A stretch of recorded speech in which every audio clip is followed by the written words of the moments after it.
This is my 12th Earth Day talk. They're all online somewhere. One main difference from prior years is usually I didn't have time to get a haircut, and this year I did have time to get a haircut, but I couldn't find anyone to cut it, so still no haircut. Last year I wrote a paper on humans acting as an energy-hungry superorganism, and with that paper I'm kind of done explaining the problem, and now I'm working full-time on painting pathways of how do we navigate this coming decade and beyond. Basically, the goal for the rest of my life is to educate, inspire, and enlist people to play a role in our collective future.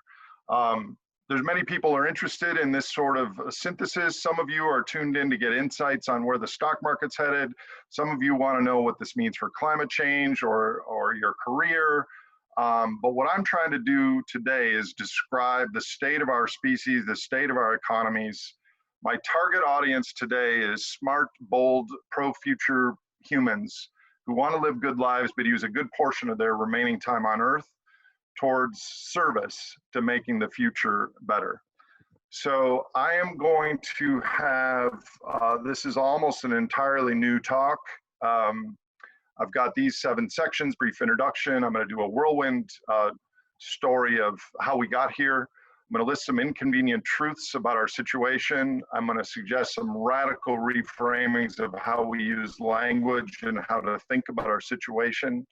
I'm going to offer some pathways and possibilities, both for our species, for our nation, maybe for our communities. I'm going to end with a list of suggestions on how to be alive, cope, thrive, engage with these challenges. And I will end with a story about my family and our family. So why do I do these talks? Because I love the earth and the natural world. I have compassion for people in our species, for people in other species. And this talk is going to be a sledgehammer to some of you, especially who haven't been following along. But I think we need to have an honest, just straight on conversation about where we find ourselves. I also really believe in systems synthesis and how the big picture fits together, because it's my hope that if enough people understand what we face, that there's some pro-social emergence that happens between groups of people that ends up making the future better. Civic, reasonable people, like when we talked to Mayor Norton last year about different systemic risks to the system, then she and her people make better decisions. So it's my hope that a lot more humans engage with this larger story. Okay, the story so far, whirlwind tour. We are related to every single living creature on Earth. The best estimate is there are around 10 million species. Humans are just one branch on one end of that large tree of life. Our ancestors have been in our modern form around 300,000 years, Homo sapiens. Most of that time, 290,000 of those years, we were living in hunter-gatherer tribes on the plains of Africa. We share evolutionary history that makes us today adaptation executors. We seek the same emotional states of our successful ancestors. Now, after 290,000 years, we stopped hunter-gathering and we started to stay in place, generate surplus from the land, and we built bigger villages, nation states, and eventually an entire full planet, economically speaking. So for a long time, this is a hypothetical graph showing the ecological flows of the sun and hydrological cycles, sun, soil, rain, etc. We maxed out at a certain amount of productive capacity around the world. This was the agricultural cap, which we hit, in the 18th century. And then we came across this bolus of fossil sunlight in the form of coal, oil, and natural gas, and which added massive amounts of extra calories to our system, which we pulled out of the ground to boost our labor force, which powered our machines, technology, heavy industry. So effectively, we're living, if you take a real bird's eye view, here shown as 16,000 years, we're living in the middle, right in the middle of the carbon pulse, where we're adding this ancient carbon to our economies, giving us massive boosts in goods and services, et cetera. We're somewhere between the yellow and the red star on this as far as time-wise. So this chart looks different. This is something called a Gaussian curve, looks like a normal curve, where we access the easiest, cheapest resources, and then we increase our scale. But these things are all non-renewable on human timescales, and our societies have been accessing these non-renewable resources for 150, 200 years. Now, the amount of benefits they give us are amazingly powerful. 1 barrel of oil, which last week traded at negative $37 a barrel, but that I'll get to later. 1 barrel of oil does 4.5 years of my work. So the total global economy extracts 100 billion barrel of oil worth of coal, oil, and natural gas each year, which gives us effectively the equivalent of 500 billion human workers relative to the 4 or 5 billion actual human workers. So this is a massive subsidy that we just take for granted because all we do is pay for the cost of extraction. So what we've done over time is we've grown our economies by issuing more and more money to lubricate the system and give us access to our technological ideas, combine them with oil and natural gas and other non-renewable inputs. So with access to these flammable fossils, our economic system grew so fast and large that land no longer explained our wealth. So economists started to refer to it as capital and labor. And using a social construct of credit creation, where banks create money when they make a loan, we continue to pull resource consumption forward in time. This black line pulled the red line up and to the left. So now our society views the world through a financial lens. We've not only financialized the human experience, but also the explanation of it. So there's lots of different aspects of our evolved human behavior, but a really important one, 2 of them are, we are optimal foraging creatures. We like to invest a little and get out a lot. So we're constantly looking for surplus as biological organisms. The other thing about humans is that we are ultra social. We are incredibly social. We compare ourselves to others. We live within a group of people that we collaborate with, we cooperate with, because this is our tribal setting where we live between 30 and 150 people on the plains of Africa. So these 2 things, more than any other, define the human animal. But with access to this fossil surplus, they've manifested in an emergent way that's that we're all becoming aware of because it's a problem. We started to cooperate with each other in small businesses, at corporations, as nation states to generate surplus. And what happened over time is our aggregate behavior resembled this giant metaphorical amoeba. The amoeba doesn't have a brain, but it follows simple rules, whatever allows it to grow. And this has led global economy to be in this perpetual hunger for more energy. In fact, this led to a 14-fold increase in global income since 1800 and a 24 times increase for Americans. So if you add up how the human economy increased, it's up by 100 times, which is the population times consumption in the last 200 years, and 500 times in the last 500 years. So this superorganism is fed by a global transportation system with gasoline and diesel acting as the hemoglobin. An aerial view of a city at night would show roads and highways very much like veins and arteries. And viewed this way, the global superorganism is always awake, always hungry as it expands delivery nodes for goods, services, and people around a larger and larger network. So remember that every single good and service in the global economy requires an energy conversion. And so the size and the scale of the modern human endeavor is completely linked to and dependent on available energy. Because of the Zoom thing, this is supposed to be a GIF, but it's not working. Looks much better when it's moving. But every single good and service here in this picture is part of its complex interconnected system. And we've doubled our energy material use in the last 30 years. As many of you are aware, on Earth Day, we've also incredibly increased CO2 in the atmosphere, which is at a 3 million year high. All kinds of deleterious impacts to wild nature. I'll talk about that a little bit at the end. So we're now growth trained, and we will kick any and all cans forward to keep growth going. But what will happen when we've kicked the can as far as it will go and now blocking the road?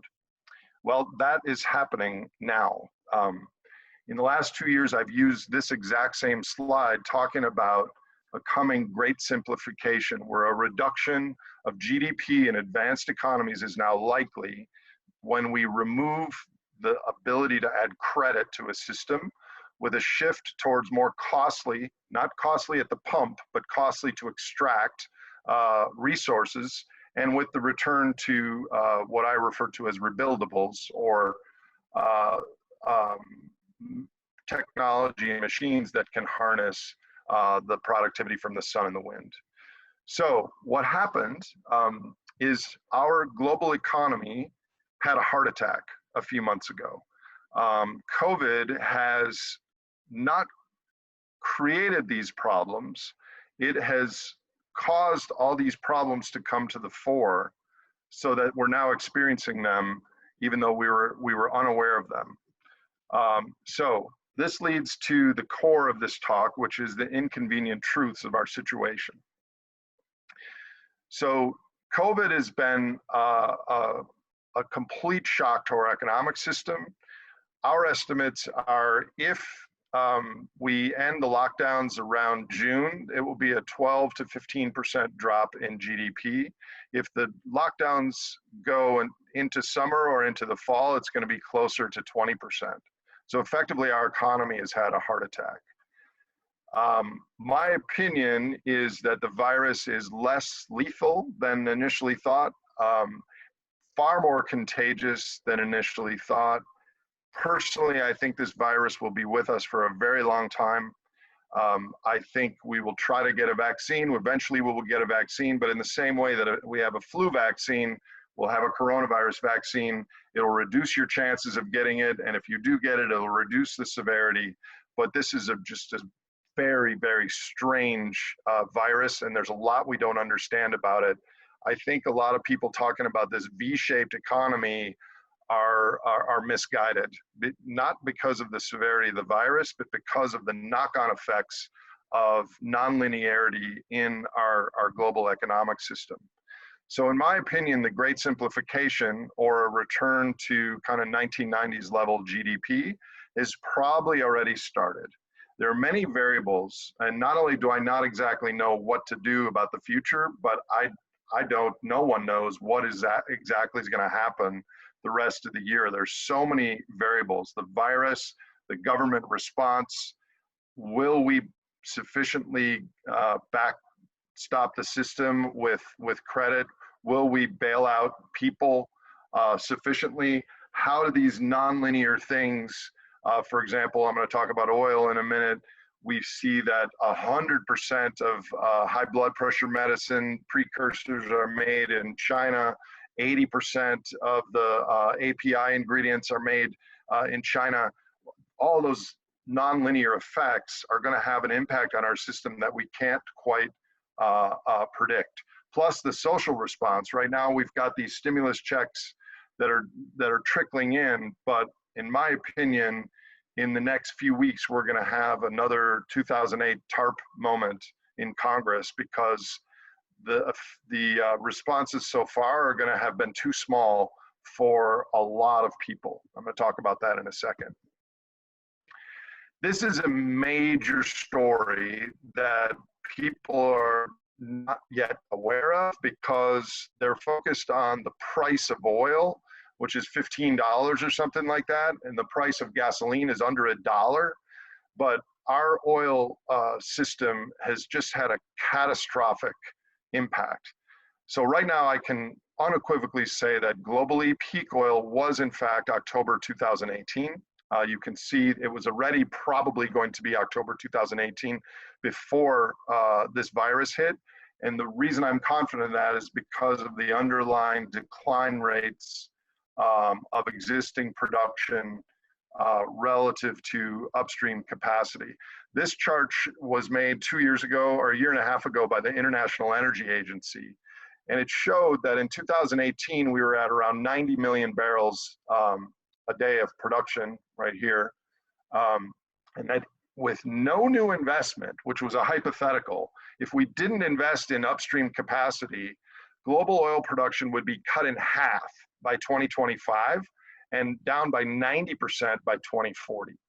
Of course, we will invest in upstream capacity, which is why this was kind of a hypothetical thing. But right now, we're shutting production in. There is no new investment in upstream capacity, or very little, because it costs around $50 or $60 for an oil company to be profitable on a barrel of oil. And oil, because it's priced at the margin, we produce 95 million barrels a day, but we only are using 60 or 70 million barrels a day. So we are awash in oil. Worse than that, we don't even know where to put it. We've got 50 million barrels of oil coming in on tankers from the Middle East. We have nowhere to put it. All the oil storage is leased. And this is a real disaster for many reasons. First of all, a barrel of oil, around half of it goes to gasoline. Around between 25% and 30% goes to diesel fuel and heating oil. And the rest is this complex array of products, including asphalt and football helmets and crayons and condoms and fishing poles and cosmetics and plastics and hard plastics that go into machines and all this. If all of a sudden we have an emergency need for diesel fuel, and by the way, diesel has gone down in demand much smaller than gasoline, because we need diesel for heavy transport and trucks and things like that. But we can't, in a refinery, refineries don't run at 50% or 60% capacity. They either run at 100% or at 0%.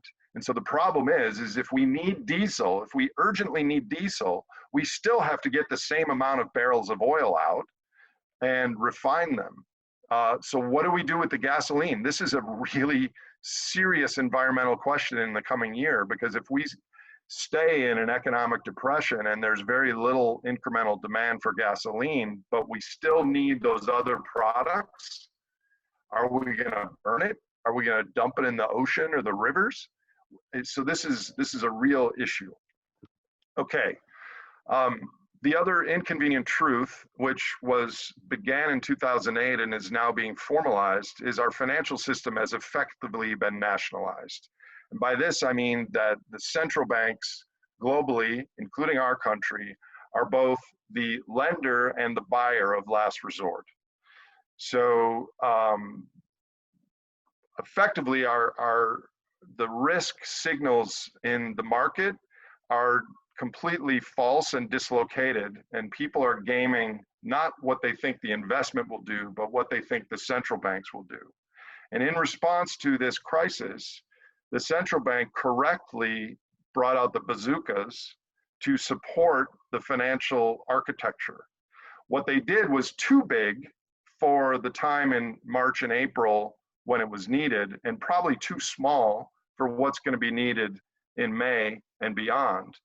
But what ended up happening is they supported the stocks and bonds, but that money didn't go to real people and real companies, only indirectly. So although our financial system has been nationalized, only the costs have been nationalized, not the benefits. The benefits are not making it to Main Street. So my advocation is, well, I'll get to that a little later.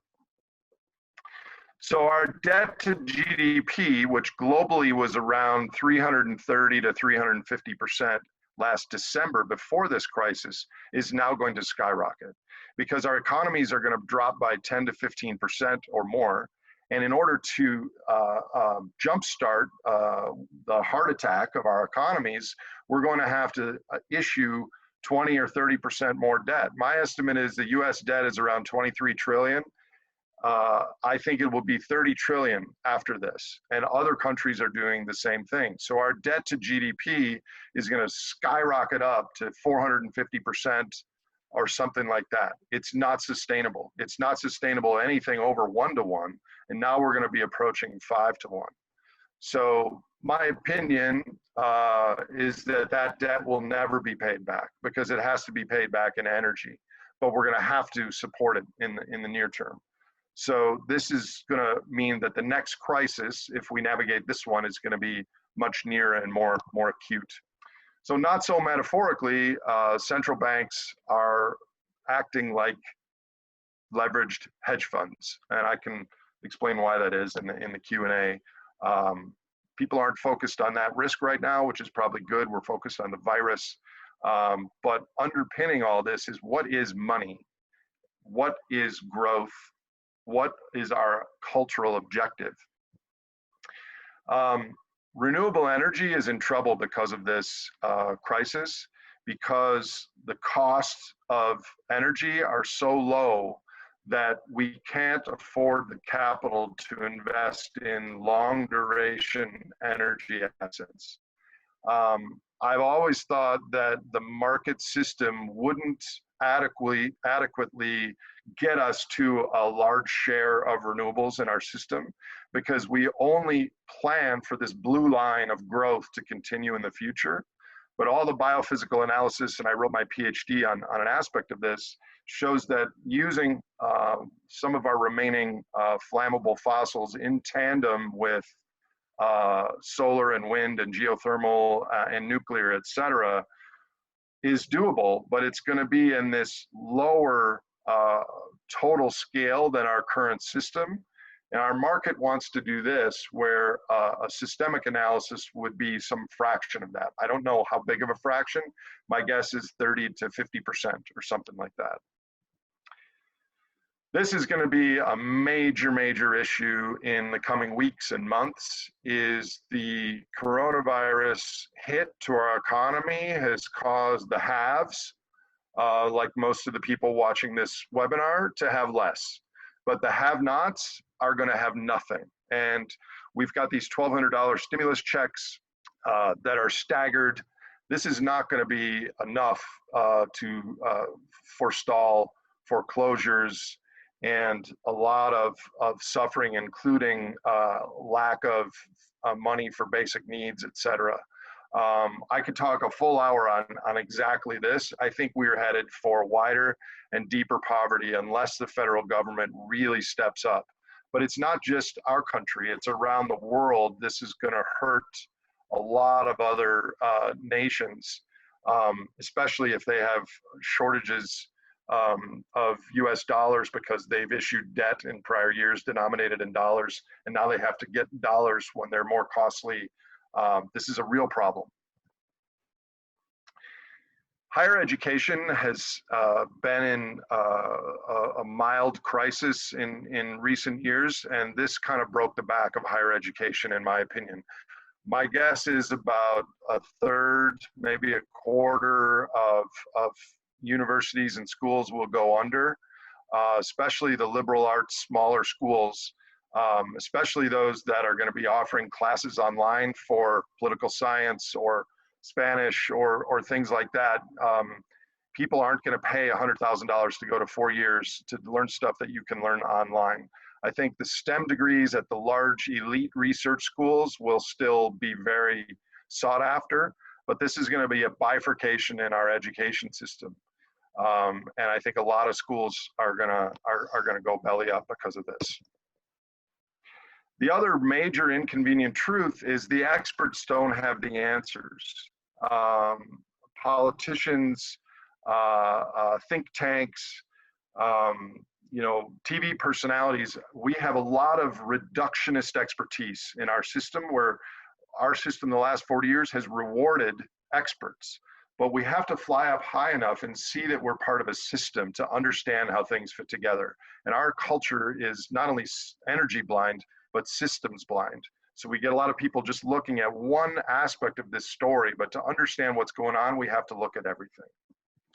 Okay, so given that backdrop, and I should say that when I say this is going to happen, or 30%, I view the world as a probability distribution. So what I'm telling you is what's in the middle of my distribution. There's so many unknowns right now that I don't know what's going to happen. So what I'm telling you is my prediction of the midpoint of my distribution.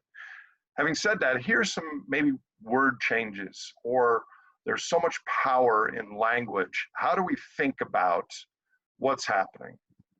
Well, first of all, we've for a long time called coal, oil, and natural gas fossil fuels, as if they were laying there for humans to find and burn them. They are flammable fossils, hydrocarbons, carbons. Oil production, we're not producing oil, we're extracting oil. Consumer, the US consumer is spent, it's down 20%. We're not consumers, we're humans. We're people, we're Americans. Goods and services, this is the goal of our economy, is to have goods and services. Maybe goods like being good to others, and services we provide others and people in the future and other species. These terms define who we are. Socialism is a word in our country akin to devil worship. It really, even though we live in a socialist country, the markets are supported, we have national parks, we have social security, we have all these things. We're not as socialist as Canada or Sweden, but we are effectively a socialist country. And many of the things that we socialize, we're socializing the benefit, the cost, and privatizing the benefits. Socialism in the future is going to have to be relabeled as holding our freaking nation together, because if we don't support people, we are not going to have a nation to be able to have the rich spend money on anything. Another common phrase that I think needs to be rebranded is, once people learn about kind of the dire connecting dots, some of which I'm connecting in this talk, oh, we're going to collapse. Well, collapse is a spectrum. And I think we have to talk about decline, bend, simplify. We need to avoid breaking, but a bend of some magnitude is pretty much baked in the cake, and it's happening now before our eyes. Maybe we change the definition of rich. We think of financial capital as rich. Maybe we need to think about wealthy in terms of social, human-built natural capital. Maybe the definition of jobs, given that 500 billion of 505 billion of our workers are flammable fossils, we could change the definition of jobs to something more akin to work or purpose. Maybe we could change the definition of the shortage of resources into a longage of expectations. So the average American, the average human, I'm going to change the color on this. No, I'm not. The average human generates the same amount of energy as a 100-watt light bulb. And the average American uses about 100 of these. So we use 100 times more than our bodies use. So if you look at the bottom right graph here, those first few light bulbs we get could charge a computer or charge a cell phone. And our current cultural goal is to have more than 100 per capita. So really our situation seems dire, but if you catalog everything, we still have a significantly greater amount of energy and resources than we really need. Here's another narrative that's been very common, and I teach a university class, and I've heard this: humans are bad. There's a new movie out called by Michael Moore called Planet of the Humans, which is pretty negative about humans, negative about renewable energy. I'm sure some of you have seen the movie, which was meant to be a comedy, and the director now calls it a documentary called Idiocracy. I don't buy all this. I think humans are largely the same goodness and badness as we've always been. It's just we're part of this emergent situation where we're effectively acting like a superorganism. Yes, there are some bad actors, as they always are.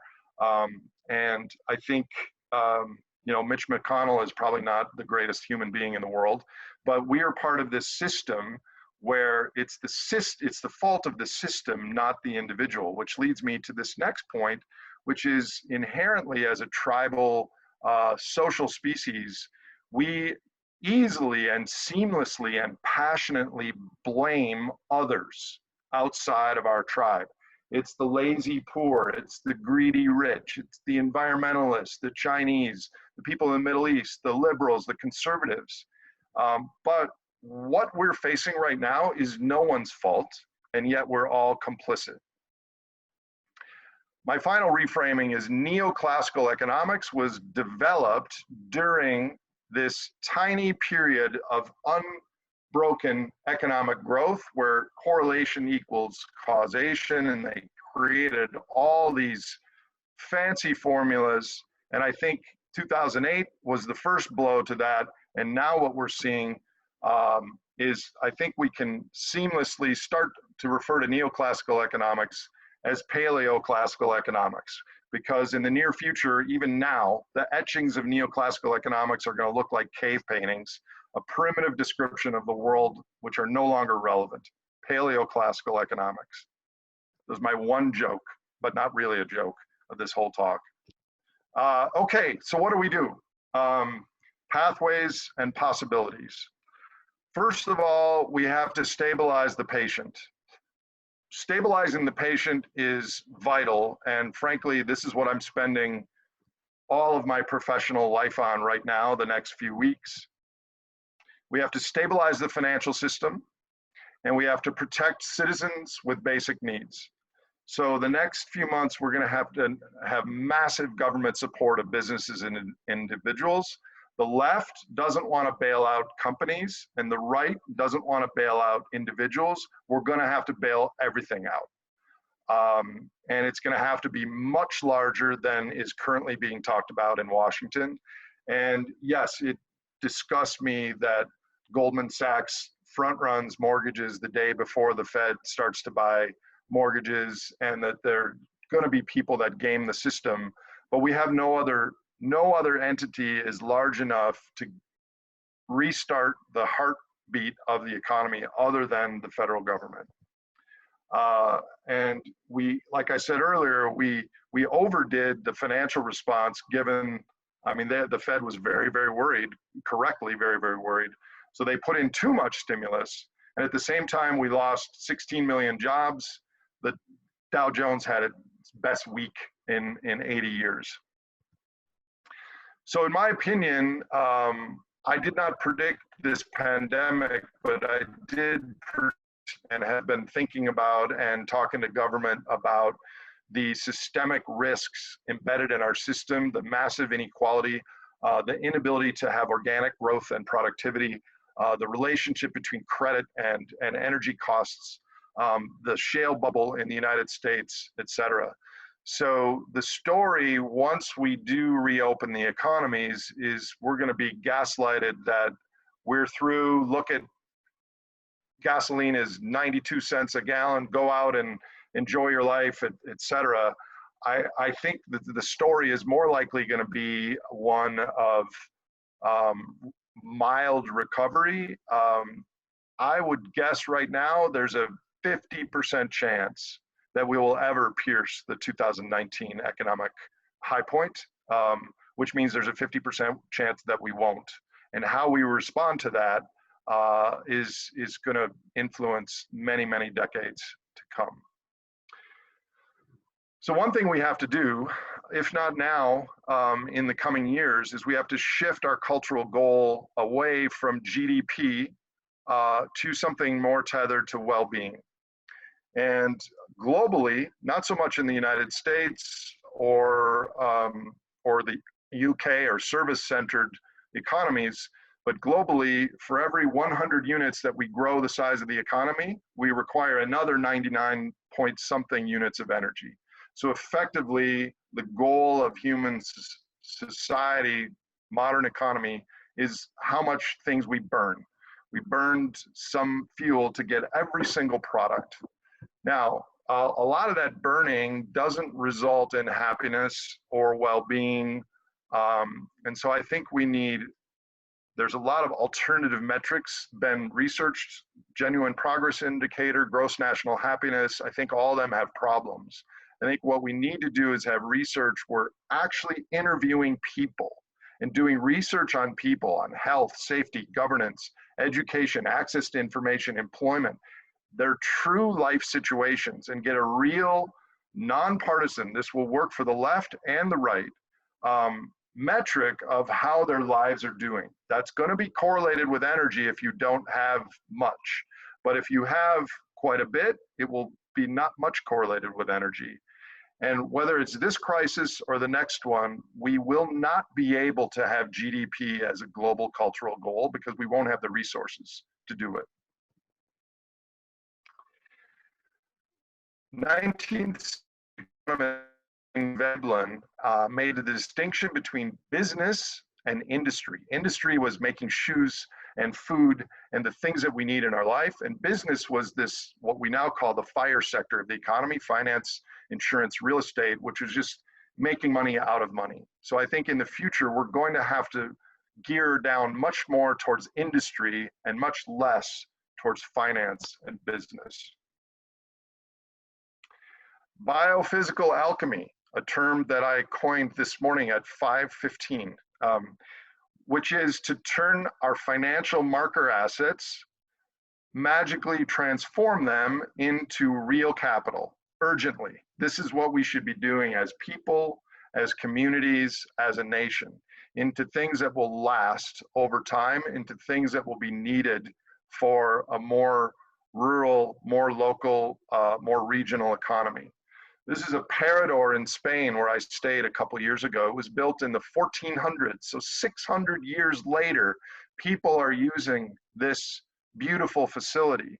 So we need to use our seed corn wisely, more than just consumption. 71%, before this crisis, 71% of GDP in the United States was immediate consumption, and if you add in the private construction,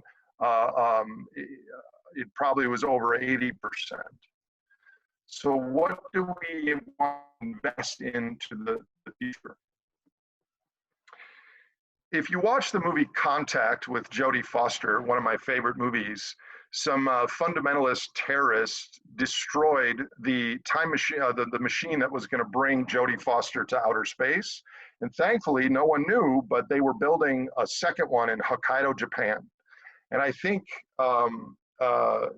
this is not directed at Mayor Norton at all, but I know all politicians are stuck in this vortex where you can only say what is culturally acceptable to say. And I think we need to have shadow councils in communities across the country that at least think about the things that are hard to say. Like, we don't want to use the land around our city to build another airport for growth that might never happen. We want to protect that land because we might have to grow food in the future. All kinds of things that might not be politically acceptable, we have to have people talking about them using science. So I'm thinking maybe a shadow council of former officials, people that have systems ecology, people that are pro-social in each community, meet every other Saturday and talk about what are we going to do in our town. We need Americans, we need humans to somehow have better bullshit filters, because there's so much bullshit going on right now in our world that we lack the scientific filters to know what's real and what's not. If we don't use science going forward in this crisis and beyond, we have no hope. And science isn't perfect, of course, but it's much better than bullshit. So whether it be education, starting younger with ecology and other things, this is a real dichotomy in our current culture. Okay, so some shocking suggestions maybe. I think we need to nationalize the oil industry. And that may sound shocking because free market everything. First of all, almost 80% of the world's oil production right now is not owned by public companies. It's owned by national oil companies. And around 90% of the reserves are owned by national oil companies, you know, Russia, China, Saudi Arabia, Iran, et cetera. Our oil industry is in disarray right now. And there's all kinds of companies competing with each other in daughter wells and having borrowing some production from another production, and almost all of them are completely bleeding money. And we're shutting in production. Once we shut in production, the wells kind of seal up, and there's the pressure changes, and there's rust and other things, and it's very costly to reopen these wells. And when we do, the structure and the ability for us to pull the oil out has declined. So in the last 2 years in my public talks, I've shown a chart like this that shows US oil production has declined in all regions except for the source rock, which is the shale oil, the light tight oil. And I've suggested that what we're doing, contrary to drill baby drill, what we're doing is draining America first of the most important asset, other than water, of course, but the most important natural resource. What we've been draining America first by doing this. So today I'll offer this idea. Maybe we should drain America last. We need to go from jobs to work, more emphasis on trades, skills, ecological restoration in communities, etc. In these times, we're going to need a lot of psychological coping, community meditation, community wellness. There's going to be a lot of people that don't have bandwidth or resources to really engage with these larger stories. They're going to need help, and we're going to need to help them. I think every person that has some money in the bank, well, here, I'll say that on the next slide.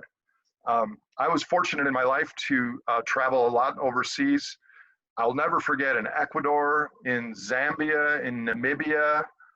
These kids are from Zambia. Half of the people in their town had HIV/AIDS. And yet look at the smiles, because they knew what their reality was. They had intense community. If you look at the areas in the world that have the highest levels of depression, it's inner cities and big cities in North America.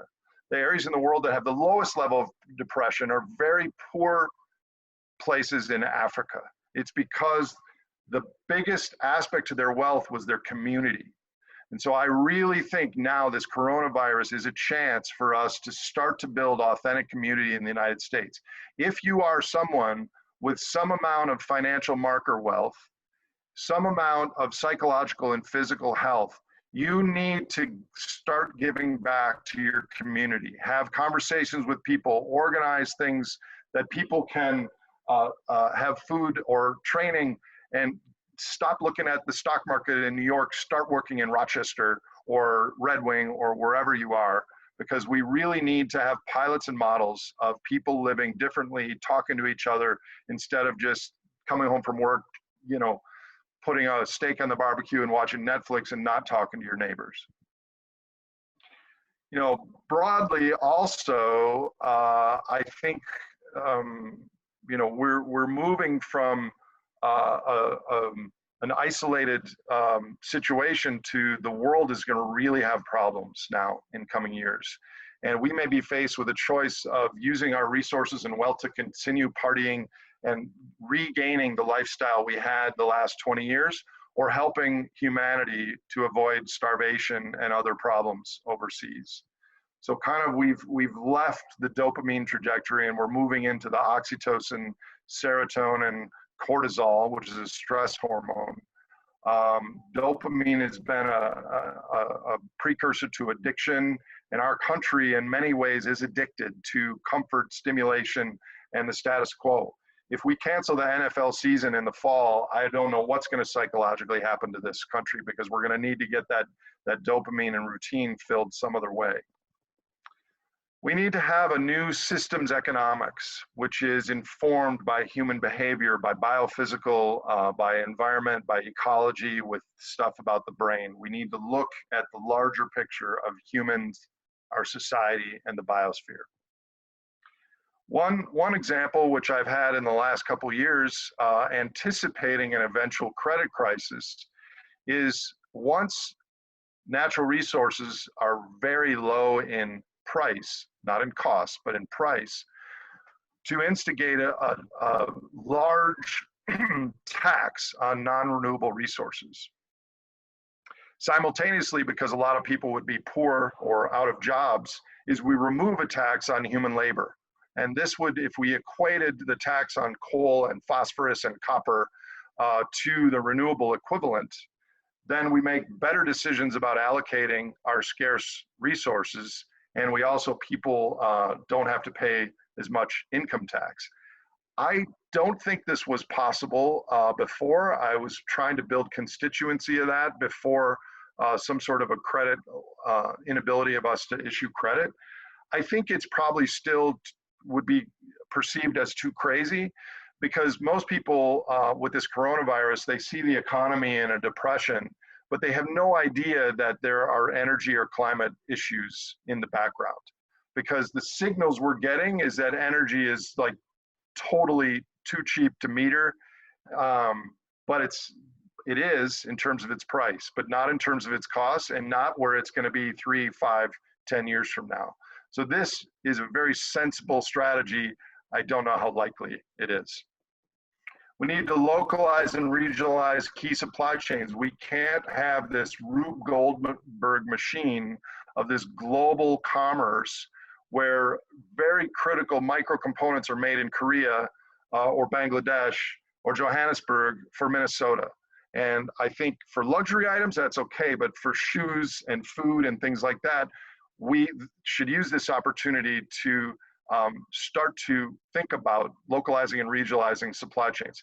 Everyone is talking about this for medical APIs already. So some other things, we should probably be working on this. What's that going to mean? It's going to mean things cost a lot more, because the cost of labor in China is a fraction of what it is here. So if we do things more resiliently, if we do things more sustainably, they're going to be more costly. And so that means we're going to have to consume less, but what we consume, it might be healthier for us, and it's going to be longer lasting because we've tightened up the supply chain. We need perhaps a new American way, and this everything is the left and the right, the elephant and the donkey here. I put forth a few suggestions just to consider. I don't know what it looks like, but we need some third way. Maybe just all Americans, or maybe we need wisdom. Or if I was in political office, it might have something to do with a golden retriever or a dog, but we need something with kindness and wisdom and something different than the vitriol and systems blindness that we have today. We need local superheroes, people that say, I see what's going on, I get it, I'm not alive at a normal time, I want to make a difference in my community, and have checklists of things that people can do in Rochester, in Red Wing, all around the country. As humans, what do we do about these challenges? I have a list of about 50 recommendations. I think I've parsed them down to 15 or 18 here. The first bottom is we need to cope. A lot of people are really struggling right now. It's easy for me to work from home and do these Zoom webinars and consult and things, but a lot of people in my community don't know where their food's gonna come from this week, okay? So we need some coping. And I think we can surf the waves of what's coming, or we can tread water, or we can really flail. And so here are a few suggestions on maybe surfing or at least treading water. First of all, it's okay to grieve and reflect about the state of the natural world, the state of our economy. If you suppress this and never address it, it ends up eating away at you inside.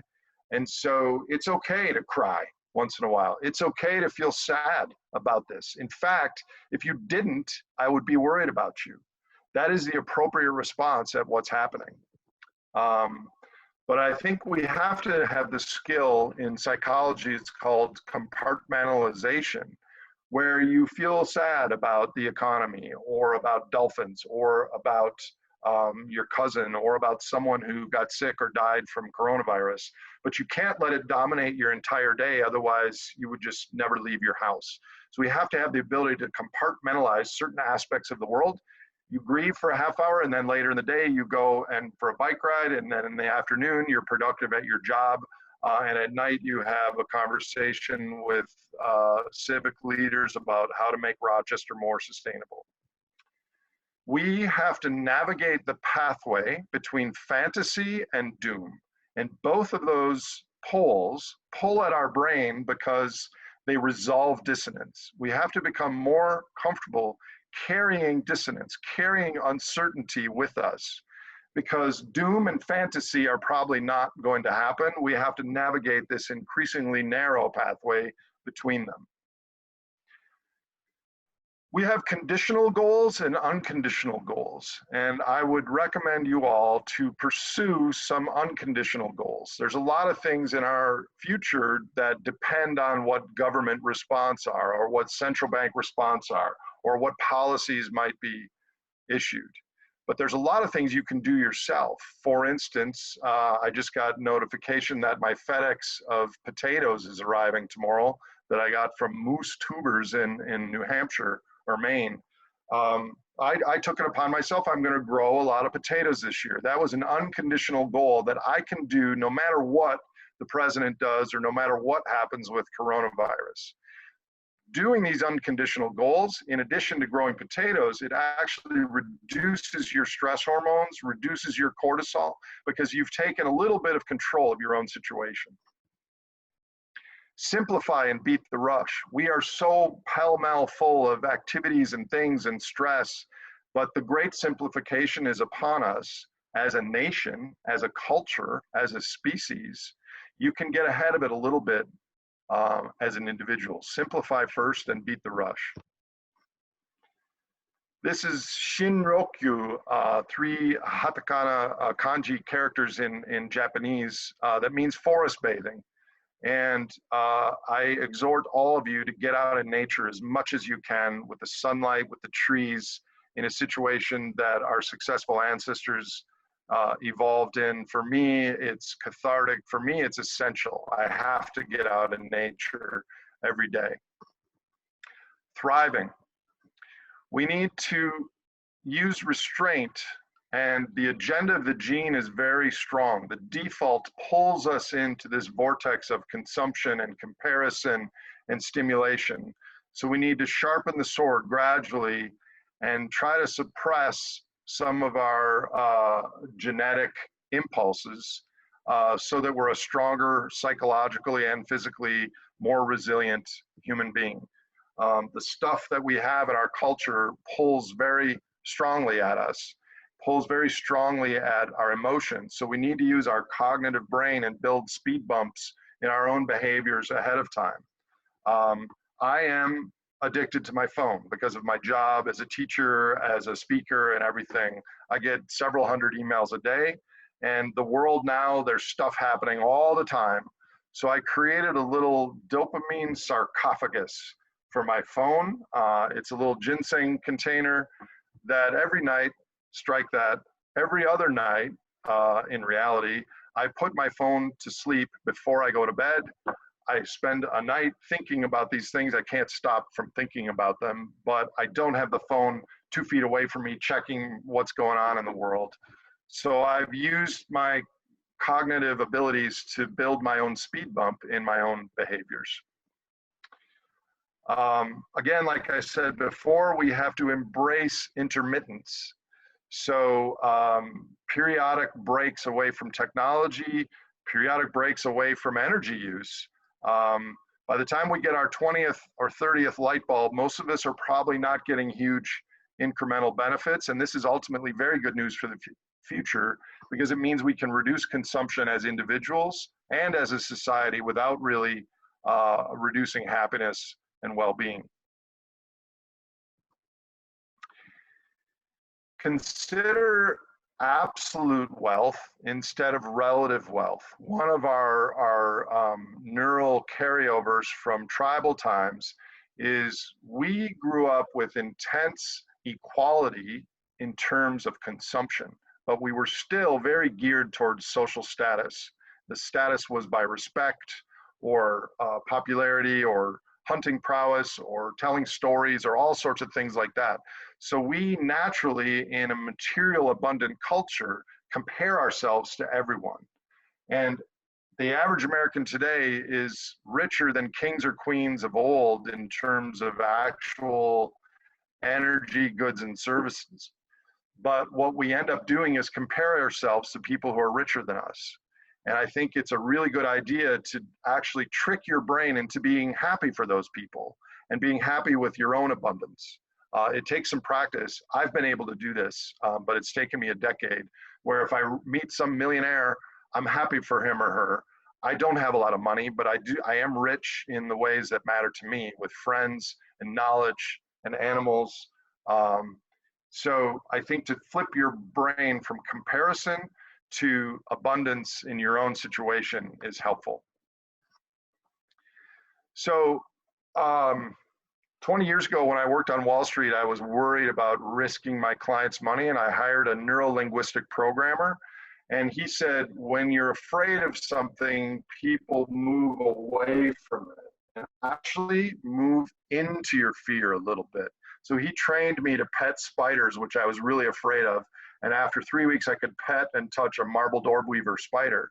So if you're really afraid of something in the future, and I'm not talking about like going your car 120 miles an hour or anything dangerous, but if you're afraid of something, lean into it a little bit. You might be surprised what you find.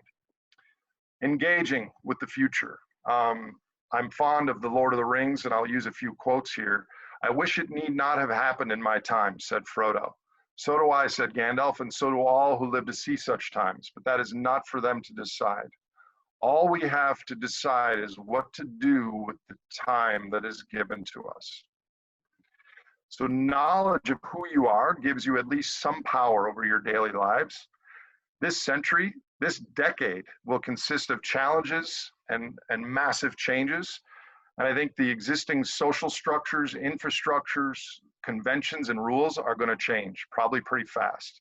Any of our plans and goals which endure through these changes are going to require the type of resilience which flows from who you are, your own ethics, your own dedication to the things you've decided to treat as important or even sacred. What our organizations and institutions do will follow from who its people are, not the other way around. This will be the decade which tests the human potential for destruction against the human potential for greatness. And human potential comes from intrinsic motivation, not from extrinsic validation.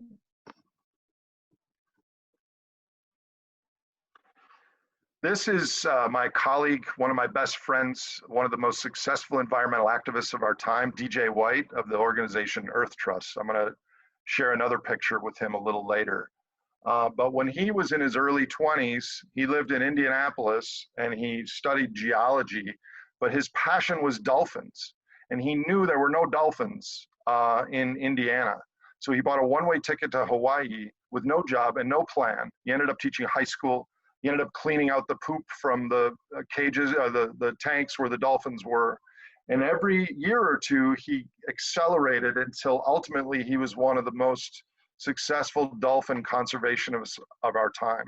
So find and think about something you really care about in your life and take baby steps in that direction, even if you have no plan.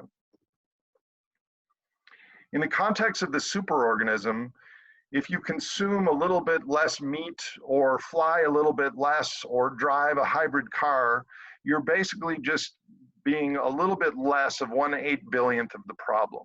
So I recommend that you attempt to maximize your impact on the planet and on our culture and our future, not minimize it. And this means that you have to be effective at larger scales.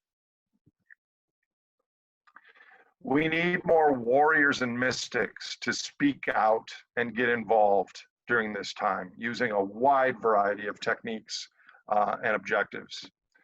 There are tens of thousands of endangered species in the world. Most do not even have a single human advocate looking out for them. Maybe the baby step you take is to choose one of the lesser known endangered species and think about what you as the sole human protector trying to help it survive might do. Do something for the benefit of someone else that nobody else, including that person, will ever know. Examine closely the complex feelings it causes to arise within you as a first step of sorting social motivation from personal altruism. Here's my family, my brother Todd, my parents, my nephew. This is my close family. In fact, with this coronavirus, every Saturday night we have a Zoom webinar where we make cocktails and visit for an hour. And for the last 4 weeks, every single week, it's not only the hardest I've laughed during the week on these calls, it's probably the only time I've laughed. This is my extended family. I don't have children. These are my cultural children. These are 19 of my students at the University of Minnesota. I don't need the world to have another giant Sasquatch DNA, but I'm passing on my cultural ideas to these other human beings. This is my dog Murphy, who's very affectionate. My best friend when I'm working around the house. This is Frank. Frank is every day gives me, no matter what crap is going on in the world, I wake up and he's like, Dad, it's a new day, let's do something. And he just invariably gives me these neurotransmitters that it's no wonder that these dogs evolved from wolves, co-evolved with humans. Branching out from my direct family, there are creatures I share this place with, creatures that navigated the same evolutionary bottlenecks as we did to arrive here today, Earth 2020. This is not a badger on my land, but the badger, that badger, or he or she. And my life is enriched knowing that we share the land with her.